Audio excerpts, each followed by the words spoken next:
দেশের সব পুলিশ স্টেশনকে 10 নম্বর মহাবিপদ সংকেত দেখাতে বলা হয়েছে। শাকিব খানের তুফানি ঝড়ের পর থেকেই দর্শক আগ্রহের কেন্দ্রে ছিল নতুন কি নিয়ে আসবে তাণ্ডব। অবশেষে অপেক্ষার পালা শেষ করে বিধ্বংসী রূপে হাজির খান সাহেব।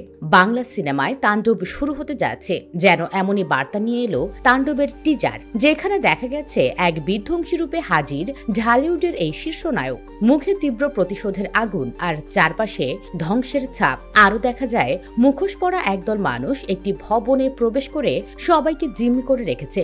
রোববার সকালে টিজারটি প্রকাশ করে শাকিব খান নিজেই লিখেছেন, সিনেমার ভূমিকম্প শুরু হতে চলেছে, বিশৃঙ্খলার নতুন রূপের মুখোমুখি হন। এখানে রয়েছে বহু প্রতীক্ষিত তাণ্ডবের পূর্বাভাস।